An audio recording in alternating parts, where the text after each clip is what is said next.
Hello, today in less than 5 minutes, K&G International Advisors will bring you up to speed on the international financial markets. This week's report is entitled, Global Markets React to Escalation in the Middle East. On the 28th of February 2026, Israel and the United States launched Operation Epic Fury, nearly 900 strikes in the first 12 hours, targeting Iran's leadership, nuclear program, missile sites and air defenses. The assassination of Supreme Leader Ali Khamenei marked the most dramatic opening salvo. Now in its 10th day, the conflict has deepened significantly. Israel's attacks on Iran's energy infrastructure have pushed the war into what Tehran describes as a new phase, with Iranian strikes hitting targets in Dubai, Abu Dhabi, Doha and Beersheba, and the U.S. Embassy in Kuwait struck and closed indefinitely. A U.S. submarine has sunk an Iranian warship in the Indian Ocean. The cost to the U.S. alone has been estimated at roughly $1 billion per day. Mojtaba Khamenei has been named the country's new supreme leader, with hardliners swiftly rallying behind him. Trump has made plain he regards this as unacceptable and intends to play a direct role in selecting Iran's next leader. Iran's foreign minister has rejected any prospect of a ceasefire, and a senior IRGC official warned that any ship attempting to traverse the Strait of Hormuz would be targeted. The U.S. says Iran's ballistic missile attacks have fallen by 90% since day one, a sign of degraded capability rather than restraint. The Strait of Hormuz remains effectively closed, and the consequences have escalated well beyond early projections.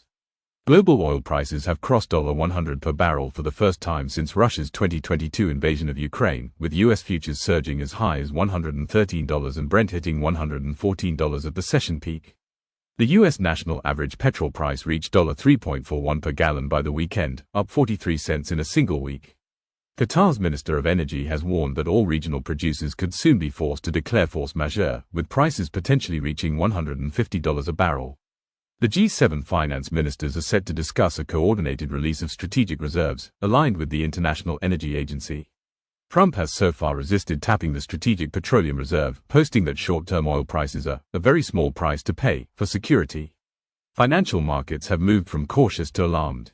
Asian stocks fell sharply on Monday. Japan's Nikkei dropped more than 5%, South Korea's KOSPI fell 6%, and S&P 500 futures declined 1.7%. Early hopes that markets had priced in a swift resolution have faded. Wall Street has begun pricing in a prolonged conflict as both sides expand strikes to critical infrastructure. Chatham House economists estimate that oil sustained around $100 per barrel for the full year could push global inflation roughly 1 percentage point above pre-conflict forecasts, with GDP growth 0.25 to 0.4 percentage points lower. The political picture has deteriorated alongside the economic one. A CNN poll found nearly 60% of respondents disapprove of U.S. military action in Iran, while a Fox News poll found 61% of voters disapprove of Trump's handling of the economy. Democrats are seizing on the economic fallout of a war launched, by cruel irony, by a president who campaigned explicitly against Middle Eastern adventurism. With midterms approaching, elevated energy prices and rising consumer costs represent an acute political vulnerability for Republicans. History offers some comfort to long-term investors. The S&P 500 has on average risen 3.4% in the 6 months following major geopolitical shocks. But it would be dishonest to pretend the picture looks as it did a week ago. The economic shock is no longer merely a risk, it is already underway. Each passing day without de-escalation narrows the window in which it can be absorbed without lasting damage. In times of extreme geopolitical volatility, the most critical asset an investor possesses isn't their capital, it's their temperament.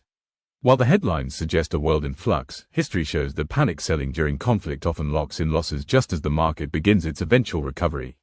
To navigate this crisis, prioritize liquidity and diversification over speculation. Ensure you have enough cash reserves to cover short-term needs so you aren't forced to sell depreciated assets at a discount.